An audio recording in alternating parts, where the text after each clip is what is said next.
Olá pessoal, boa noite, namastê a todos, é um grande prazer estar aqui com todos vocês para mais esse nosso bate-papo. Bom, eu sempre digo que falar de Jesus é mexer no caixão de abelha, que a gente fala assim, né? É mexer num vespeiro. Por quê? Porque nós estamos num país, né, praticamente 100% cristão, né? E o arquétipo do cristianismo é um arquétipo montado de uma escritura de 2000 anos, né? Onde muito pouco se sabe sobre a vida de Jesus, né? E principalmente a vida esotérica de Jesus, aquela fora da matéria, aquela anterior, aquela coisa, essa questão toda, né? Muito bem, mas hoje nós vamos então falar sobre a relação entre Jesus e a fraternidade branca. O que vem a ser uma coisa e o que vem a ser outra. E depois nós vamos tentar entender esse contexto atual, né, de Jesus em tudo isso daí. Muito bem. Primeiro vamos falar sobre o que vem a ser a fraternidade branca. Então, a fraternidade que a gente chama fraternidade branca, né? Bom,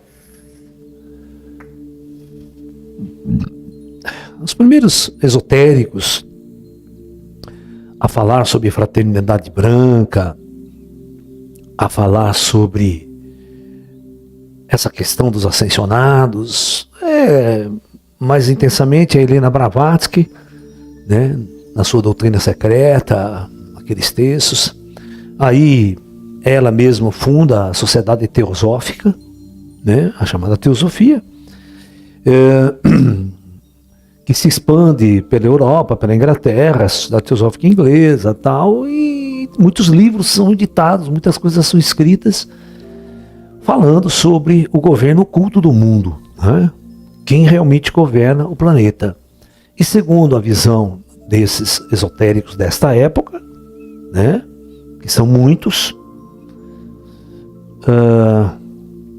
existe então a chamada fraternidade branca, que é o governo oculto do mundo. Então a descrição, né, quem já viu a fraternidade branca, eu não falo de forma mística, vocês me conhecem, mas se você for estudar, é os 7 raios, o São Germain, o raio, né, violeta e o raio verde, essa coisa não me agrada muito, sabe? Essa forma de discursar, porque é uma forma muito, vamos assim dizer, mística, que não esclarece nada. Tá? Ela é uma forma oculta, uma forma velada, que não diz o que é o quem é o que e o que é o que. Tá? E mais uma vez, né, as pessoas costumam criar uma visão de que o governo superior da Terra é uma forma imperialista de governo, né? É uma forma de poder, como nós costumamos ter aqui o nosso mundo, a nossa sociedade. É claro que não é assim. É claro que não é assim. Né? Então, nós vamos entender exatamente isso. Então, vamos entender o que vem a ser ascensionado, para a gente poder entender realmente quem é o governo oculto do planeta, quem controla o projeto Terra, né? Muito bem. Então, nós vamos pensar nessas divisões que eu sempre coloco em minhas palestras sobre as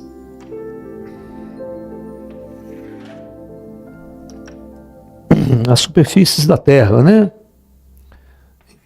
Então eu sempre falo para vocês que a superfície da Terra é conhecida como umbral, onde as pessoas estão completamente, né, esquecidas. Aqui o penumbral, né, onde tem a cidade nosso lar, os espíritos começam a despertar para uma natureza mais espiritual, transcendental. E isso a gente vê claramente no filme Nosso Lar, né? Antigamente estava tudo aqui embaixo, quando vivo, mesmo vivo, morto. É muito engraçado o conceito de umbral.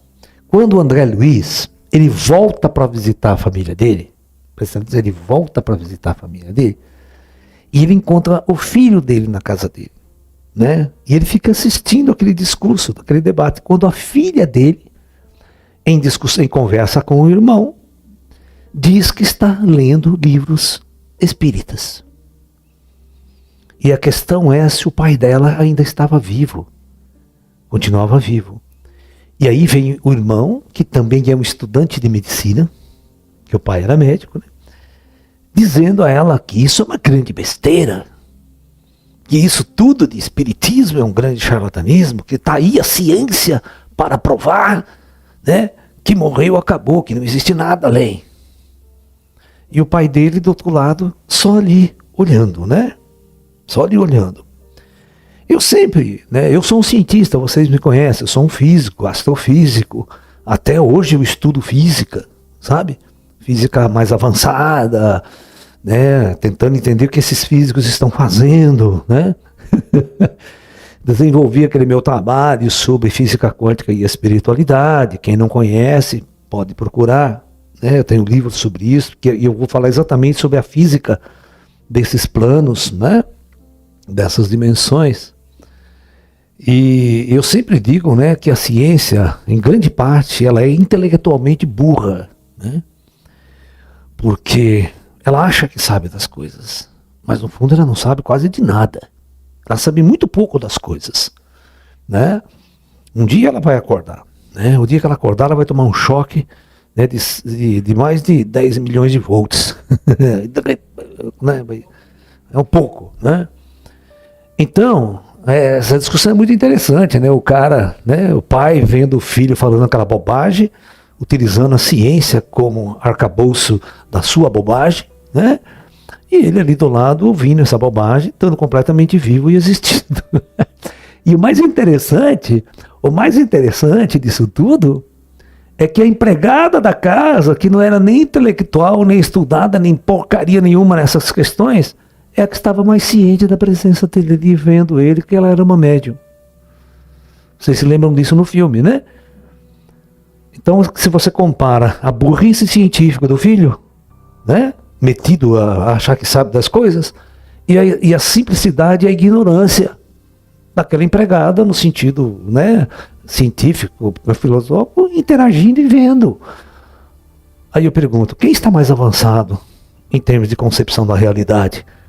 O pseudocientista idiota ou aquela que vulgarmente é uma criatura ignorante, no entanto, sábia, por mais, né, que a ciência possa dizer não. É muito engraçado essa coisa, essa comparação, tá? Então, esse é o primeiro grau, quando as pessoas começam a despertar para uma natureza, se afastando completamente da umbralidade e das trevas da percepção da humanidade de superfície, né? Por mais intelectual que você seja, você cria teorias tão babacas, tão idiotas, porque você não sabe o óbvio, né? Entendeu? Muito bem. E aí você tem então o plano da luz. O plano da luz são todos aqueles espíritos que passaram por transições do umbral para o penumbral e do penumbral para um acordar muito mais profundo sobre a sua natureza espiritual, sobre a sua jornada no cosmos, sobre a sua jornada na Terra, né? E aí, esses espíritos que passaram para esse processo de ir despertando aos poucos, eles passam para essa casa que nós vamos chamar dos ascensionados. Ok? Ascensionados são espíritos que vivenciaram jornada evolutiva na Terra, presta bem atenção. Por isso que ele tem o nome de ascensionado, porque são espíritos que vieram há muito tempo atrás, né, lá na época de Cristo, antes de Cristo, vieram pela primeira vez e começaram o seu processo reencarnatório, até ir despertando e poder então pleitear a sua ascensão a esses planos superiores. Ascensão significa nunca mais retornar a planos densos da matéria, porque sua jornada na matéria cessou, terminou. Então esses são os mestres ascensos. Mas é muito interessante que vocês entendam, né, que você vai ter, enquanto esses indivíduos estavam num processo de subida lá na época de Cristo, certo? Esse pessoal estava lá. Aí eu pergunto,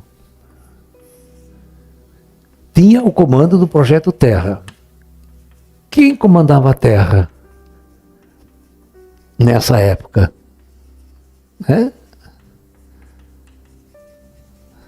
Né? Quem?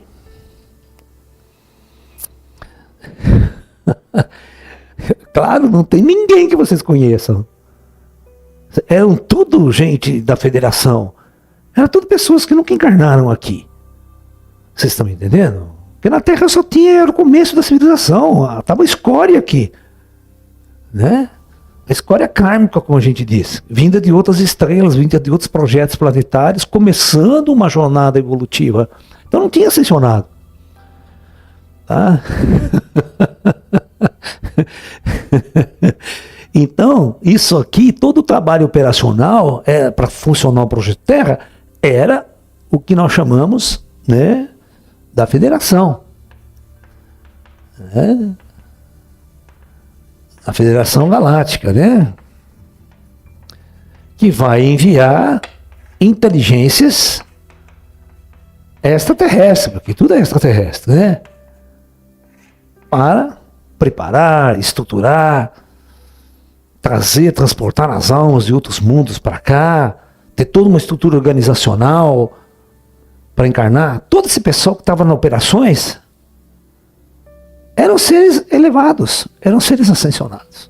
3.000 anos antes de Cristo, estava começando a civilização aqui. Quem que estava coordenando tudo? Não era a Fraternidade Branca. Essa que vocês conhecem de São Germain, essa de... né? E aí que tá. Então essa é a pergunta que vocês têm que fazer. Quem era Jesus há 2.000 anos atrás? Né? Quem ele era? Porque essa elite de superior, ela teve, todos teve que vir de fora, porque não tinha ninguém aqui ascensionado. Então o projeto de coordenação dessa ascensão, ela é muito mais complicado.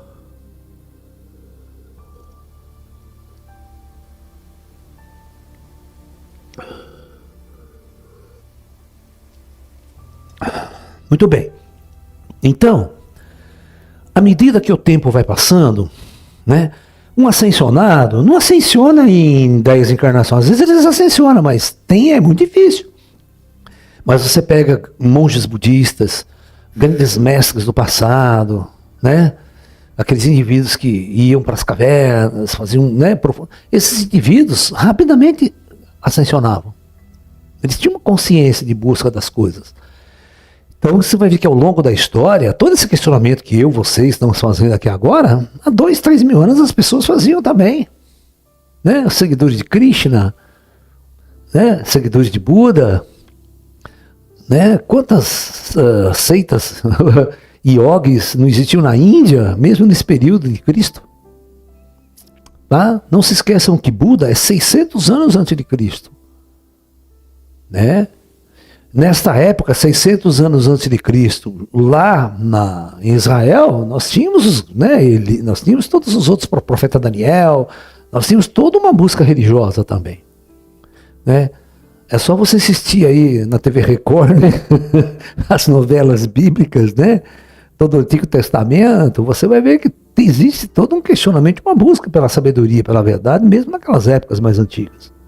Então, à medida que esses indivíduos vão ascensionando, eles vão fazer parte de uma comunidade de espíritos ascensos. Presta atenção, isso é muito importante. Eles não vão comandar a Terra, eles não vão governar a Terra, porque quem governa está lá em cima, mais acima deles ainda. Muito antes deles existir, existia uma elite coordenando e trabalhando. Eles vão ascensionar e vão servir o Projeto Terra. Isso se ele quiser, porque ele pode pleitear saída do Projeto Terra. Ele pode ter uma transmigração estelar para outros projetos. Ele não precisa necessariamente ficar aqui. Né? Então, isso você tem que entender que é muito claro isso. Tá? Que antes de qualquer ascenso existia todo um processo de atuação, todo um processo de trabalho. Vocês devem se lembrar que quando o André Luiz morre, ele vai lá, tem o Lísias, né? O Lísias acolhe ele, é o instrutor dele. Você tem os prefeitos da cidade, Astral, quando mostra lá, né? Todo aquele pessoal trabalhando. Eram pessoas inteligentíssimas, avançadas, já elevadas para estar nesses cargos de coordenação. Tem uma consciência espiritual muito grande.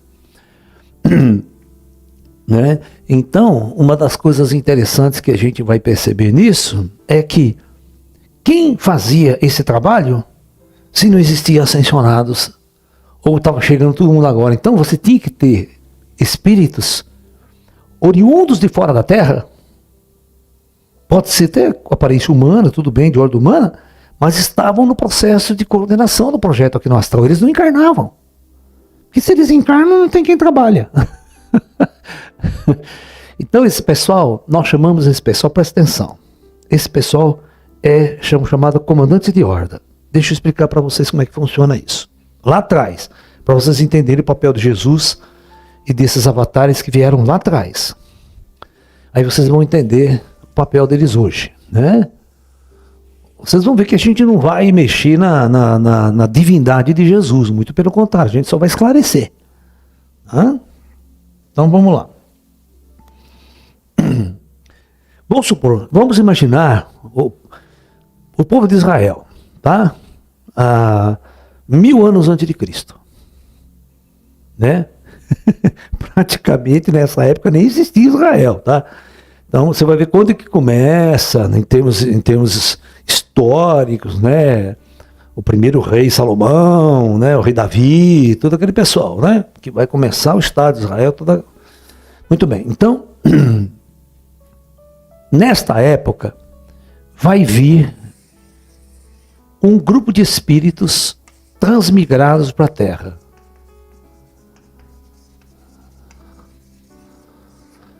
Transmigrados de outro projeto planetário na galáxia. Esse grupo de espíritos, que pode ser milhões, milhares, até milhões, que não vem tudo junto no mesmo tempo, eles vão vindo em hordas, em grupos, né? Porque não há vaga para encarnar todo mundo de uma hora para outra na Terra. Então, é um projeto e são transmigrados. E esses espíritos vêm transmigrados em grandes naves espaciais. Não vem voando pela galáxia, não. Então, isso aí é a federação. Grande tecnologia, grandes espíritos, grandes inteligências. Todo mundo é extraterrestre, viu? Todo mundo que está vindo é ET. É óbvio, né? Porque o que significa o termo extraterrestre? De fora da Terra. Então, estão vindo. E é assim que funciona. Ó. Existe uma parte desse pessoal, essa parte amarelinha aqui, que a gente chama de comando de horda.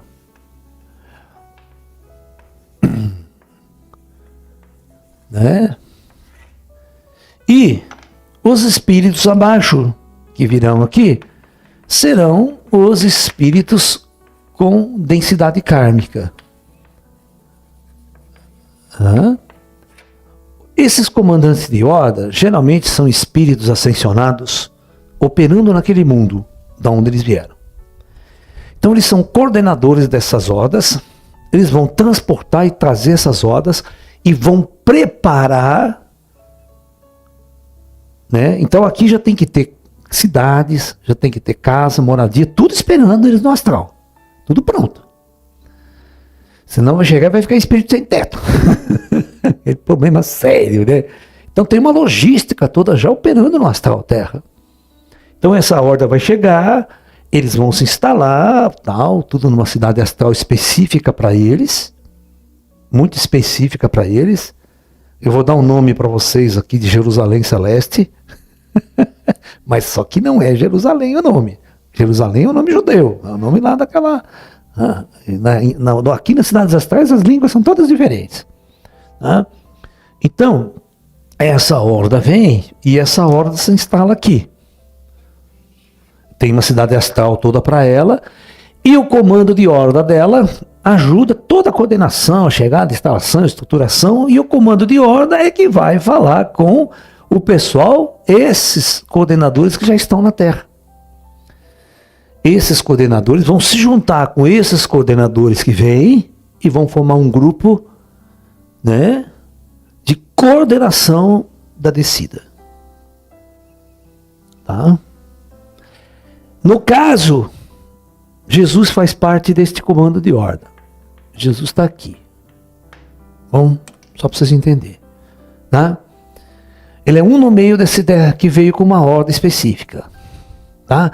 Ele já era um mestre ascenso de outros mundos. Ele vem e vai ajudar a coordenação. Então os espíritos vão descer, e é bem possível, bem provável, veja bem, todas as vezes que descem, eles estão numa treva muito grande. Esses espíritos, devido ao seu karma pesado, não lhe é oferecido nenhuma abertura. Eles não têm mediunidade, eles são grotescos, eles são grosseiros, brutalizados, não sabe ler, não sabe escrever, vai ficar numa situação muito densa aqui embaixo. É guerra, conflito, tudo aquilo que você já viu na história antiga nossa.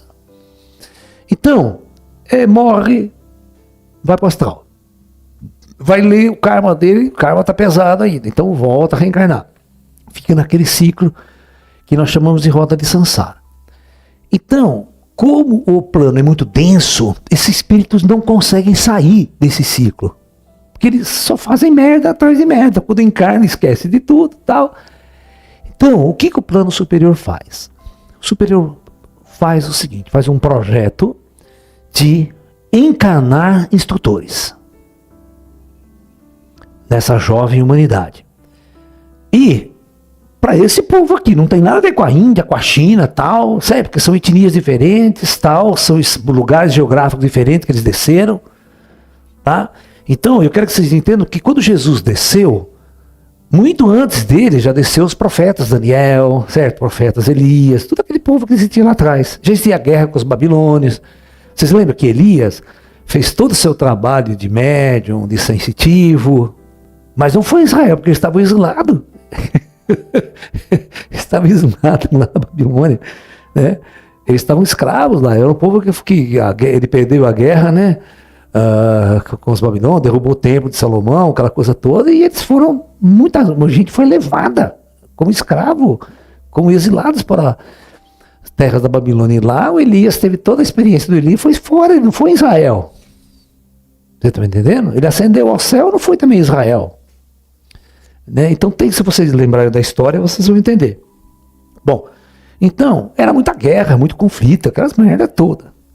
Então, é provável, pode até ser, né? Os cristãos não aceitam a reencarnação, mas aqui a gente vai aceitar. Que profetas antigos, né, como Daniel, possa ser a reencarnação de Jesus. Né? As pessoas dizem isso, que Jesus é a reencarnação do profeta Daniel, que vem, né, 600 anos antes de Cristo. Tá? Então, isso é possível. Tá? Eu não estou afirmando. Tá? Estou dizendo para vocês, nesse contexto, que como tem vários avatares, comando de ordem, não é um, pode descer vários para viver e levar instrução, acordar aquela mulher, fazer um chamado, sabe? Eles não vão para resgatar todo mundo. Eles vão para resgatar aquelas pessoas que estão presas. Já faz muitas encarnações que estão lá embaixo e não conseguem sair. Porque não tem instrução, não sabe ler nem escrever, é uma puta sociedade primitiva. Eles não conseguem ver por seus próprios atos, sua própria capacidade, uma saída. Então, eles enviam esses avatares, né, vai fazer esse discurso sobre Deus, sobre o mundo, sobre a realidade e tal, e esses indivíduos começam a entender, a aceitar. Porque lá no fundo de nossa alma, a gente sabe. Então, Jesus, né, desce naquela época, faz o que fez e retorna ao plano espiritual. O projeto de Jesus, presta bem atenção no que eu estou falando, não era para influenciar a Índia, não era para influenciar a China, não era para influenciar, você está entendendo? Inclusive nas Américas aqui, teve civilizações inteiras que nasceram, evoluíram e morreram sem nunca ter contato com Jesus. Eles tiveram seus próprios avatares aqui também, porque eram outras hordas de espírito vindas de outros lugares. Né? Eu digo uma coisa para vocês, se a religião cristã não fosse assumida por Constantino em Roma, ela teria sido morta. Ninguém sabia quem era Jesus hoje. Ela não teria essa influência planetária que teve. Né? Ok, se bem que mesmo hoje nós temos Índia e China, né? Não chega, o cristianismo não chega lá desse jeito que vocês imaginam. Né? Você vê, em próprio Israel, Jesus não tem essa força hoje, certo? Religiosa, filosófica, tá? Ele é conhecido, mas os judeus não veneram Jesus do jeito que o cristão venera Jesus, tá? Os judeus mais radicais estão esperando seu Messias até hoje. Eles nunca aceitaram Jesus como Messias, o Salvador, lá profetizado por Daniel. Tá? Então é muito importante que a gente entenda essas coisas. Isso não diminui nada. Porque para a ordem indiana, vamos pensar assim, vamos supor que aqui tem a ordem indiana. E aqui embaixo a região geográfica da Índia. Então aqui vai acontecer a mesma coisa, mesmo processo. Então a gente vai mandar lá, manda Buda, manda Krishna, manda Rama. A gente faz esse pessoal todo descer lá e fazer o papel que Jesus está fazendo na ordem judaica aqui. Você está entendendo? Porque eles são os coordenadores de ordem. Eles são responsáveis por esses espíritos estarem aqui, e esses espíritos têm que progredir, têm que evoluir. Então, e eles estão, é claro, em concordância, todos em concordância com o projeto dos mestres, dos coordenadores que já estavam aqui no projeto. Então, à medida que muitos espíritos vão ascensionando, chega uma época que a gente tem muitos espíritos ascensionados. Aí sim estabelece-se aqui na Terra uma fraternidade branca. Né? Fraternidade branca é uma fraternidade de espíritos ascensos. Né? Então esses espíritos ascensos são espíritos que depois de muitas encarnações passaram a estar no nível de consciência e pode então duas coisas. Um ascensionado, quando atinge a ascensão, ele pode trabalhar pelo projeto Terra, servindo o comando maior, que está aqui, tendo um cargo de coordenação de trabalho, como qualquer outro, ou pleitear, ir embora para as estrelas, pleitear outra coisa, fazer outra coisa na galáxia. Tem muito serviço na galáxia. Né? Ficar aqui na Terra, tem que ficar torcendo pro Corinthians, esperando o Palmeiras ter Mundial, é complicado, né? Então, tem essas opções. Tem essas opções. Então, hoje, o pessoal da Fraternidade Branca chama Jesus, né, de Sananda.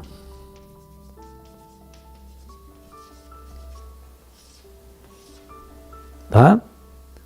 Dizendo que Jesus faz parte de uma ordem maior, certo? Que hoje, naquela época de Jesus, eu quero que vocês entendam que tudo era dividido. Horda judaica era a horda judaica, horda das Américas, aqui era a horda das Américas, dos maias, dos incas, né? Horda hindu era a horda hindu, não se misturavam. Eles não se misturavam, mesmo depois que morria. E com o passar do tempo, com a interação dos povos, tá? Isso começou a mudar. Depois de 1500, né, vieram para as Américas, descobre a América, a relação entre índio, sabe, esse pessoal daqui com português casa, tem filho, sabe? Aí um negro africano casa com um japonês, mas que espírito que vai descer ali, né? Então começa a dar esse intercâmbio de final de ciclo planetário. É intercâmbio de final de ciclo, onde as hordas vão se encontrar. É claro, hordas mais evoluídas vai oprimir as menos evoluídas. O que aconteceu quando os europeus entraram na África? Escravizaram os negros. Achavam que os negros eram povo sem alma, né? Usaram, abusaram, torturaram, escravizaram, porque eram menos favorecidos, menos potencialmente, né, intelectualizados, e aí o mais forte domina. Né? Então, vamos ver a situação de hoje. Né? Como é que fica a situação desses avatares hoje? Né? Muito bem. Então, eu já disse a vocês que naquele nosso gráfico famoso lá, por volta de 1900, a humanidade, um pouco antes de 1900, 1850, ela vai atingir 1 bilhão de habitantes, né, que vem reencarnando, chegando almas, né? Aí, nós vamos ter este gráfico aqui, né? E vamos colocar 2021. Hoje. Muito bem. Olha que interessante. Daqui até aqui, aqui foi para 2,5 bi. Mesmo com as duas guerras mundiais, morrendo gente pra caramba. Aí, quando chega na data limite do Chico Xavier, que é 69, né? Nós estamos com 3,5 bi. Termina a data limite do Chico Xavier, por aqui, nós vamos ter praticamente 7,5. Hoje, nós estamos nos aproximando de 8 bi. Tá, ok? Então, eu quero que vocês entendam uma coisa. Presta atenção. Isso é muito importante. Daqui até aqui,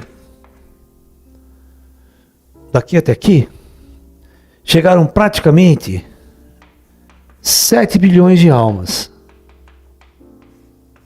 Só nesse espaço de 100 anos. Entenderam? Chegaram de fora agora. Está na primeira encarnação na Terra. Todo esse povo aqui. A pergunta que eu faço para vocês é: o que tem a ver todas essas almas aqui com os avatares de 2.000 anos atrás?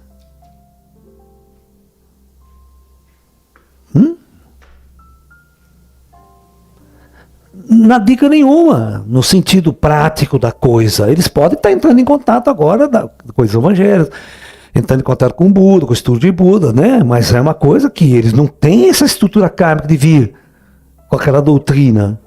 Não são aqueles espíritos igual o Emmanuel, por exemplo. O Emmanuel quase crucificou Jesus, pô. Então, o Emmanuel e o Chico Xavier são caras que vêm vindo reencarnando. Desde lá até hoje aqui. Entendeu? E esses caras têm a culpa no cartório. Esses caras têm o processo né, do avatar, dos mestres ascensos, aquela coisa toda. Mas esse pessoal que está chegando agora, e é a maioria, são espíritos de fora que nunca entraram em contato com o que aconteceu aqui atrás. Então, a pergunta é: o que é Jesus para eles hoje? Então, teria que ser uma relação de Jesus agora. E você tem que entender que é um Jesus com 2.000 anos depois. Lá nós tínhamos um ser. 2.000 anos depois, todo mundo no universo evolui. Todo mundo passa por grandes transformações. Né? Que tipo de transformação sofreu Jesus ao longo de 2.000 anos? Né? Vocês têm que imaginar que uma coisa muito importante. Por isso que eu digo para vocês que a Fraternidade Branca não governa a Terra. É uma horda de espíritos subalternos a um comando de uma lei que sempre existia muito antes deles ascensionarem. Tá? Muito bem. Aí é que está a situação. Como que vocês veem um ser elevado? Um ser elevado, ascensionado, eles não são indivíduos como nós aqui. Consciências aprisionadas dentro de corpos sem saber quem eu sou, o que eu estou fazendo aqui. Né? Um ser elevado, ascensionado, eles não são pessoas individualizadas mais. Não tem o ego individualizado. Eles são seres que experimentam uma conexão de consciência, uma expansão que vocês não têm noção. Né? Eles vão conectar com tecnologias avançadas, conectar com o Dijá, ter toda a informação que eles precisam. Né? É uma coisa... A gente hoje, você vê, a gente senta aqui, qualquer informação que a gente precisa, entra no Google, vamos lá pesquisar. Certo? Você imagina você entrar num computador do comando, que informação que você vai ter da galáxia, das pessoas, da vida de cada um, sabe? Você está me entendendo? Esses caras têm toda a informação a hora que eles quiserem de todo mundo e qualquer um.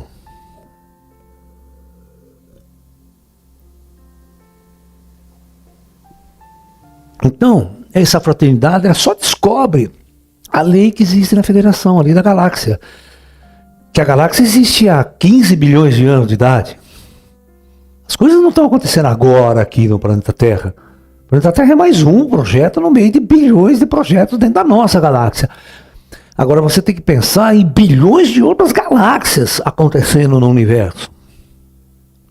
Não pode pensar na Terra. Pensou na Terra, você acha que Jesus manda no universo, né? Aí é aquela super faturamento, né, dos nossos avatares. Aí é você assistir aquele filme idiota do Darth Vader, né? Querendo ser imperador de uma galáxia. Porra, é uma merda, né? Não tem como ser imperador de uma galáxia. E imperador ainda, né? Individualizado, aquele indivíduo que manda, sou eu, vou lá. Não tem como fazer isso.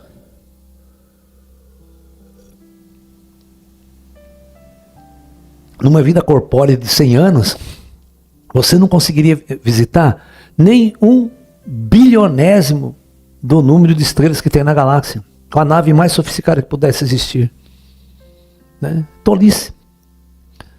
Até tolice o escritor escrever aquela bosta lá, né? Achar que alguém quer ser imperador de galáxia. Pô, tem que ser muito idiota para querer ser imperador de galáxia. Né? Agora, ser imperador do universo, aí fudeu, né? Aí é muita mania de grandeza.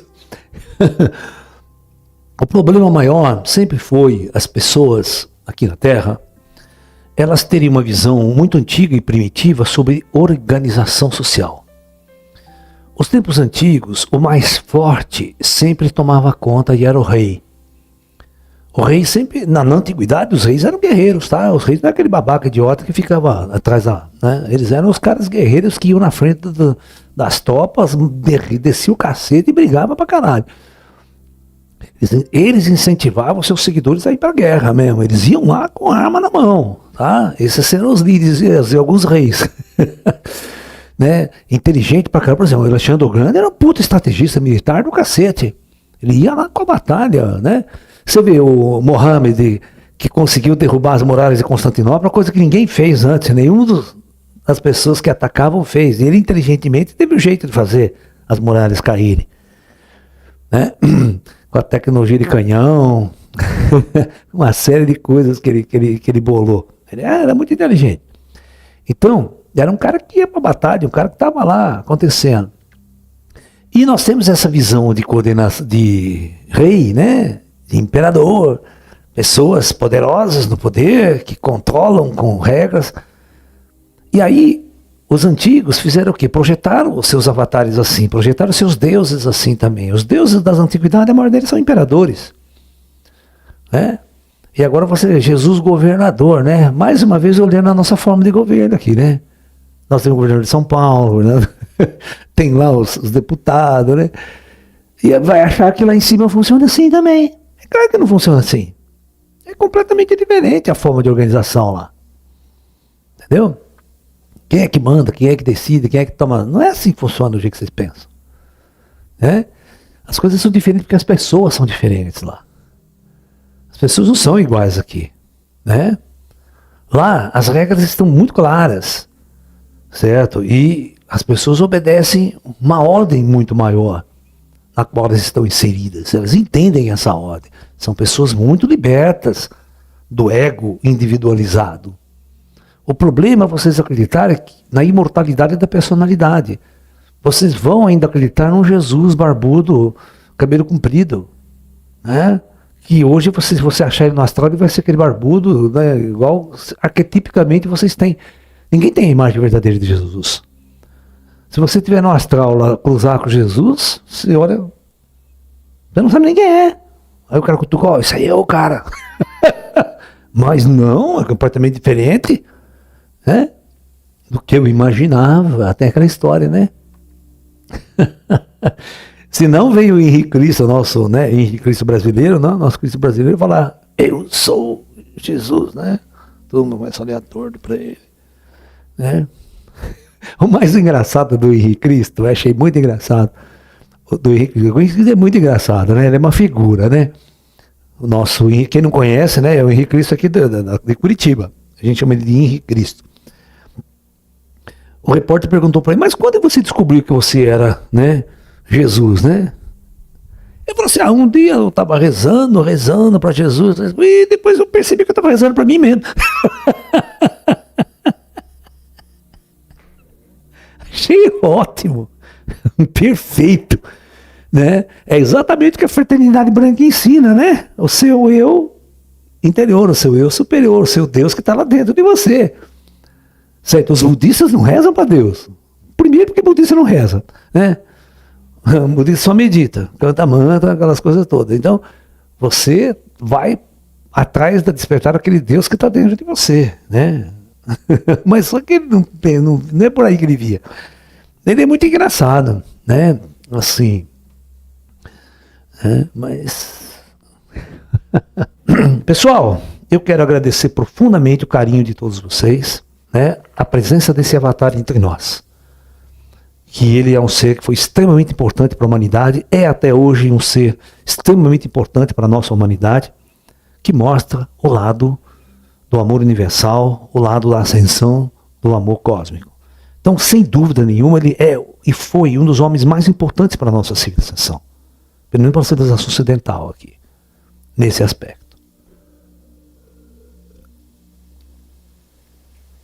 E sem dúvida, arquetipicamente ele continua sendo. E vai ser por muito tempo ainda. Mais cedo ou mais tarde, nossos irmãos das estrelas vão dar as caras mais fortemente. E aí você vai ver o povo correr. Vai ser uma correria danada, né? E eu vou estar aqui para, né, para dar risada junto. Não vamos comer pipoca, ver o bicho comer, né? Então, tá? Então é isso, pessoal. Dado o recado, muita luz a todos.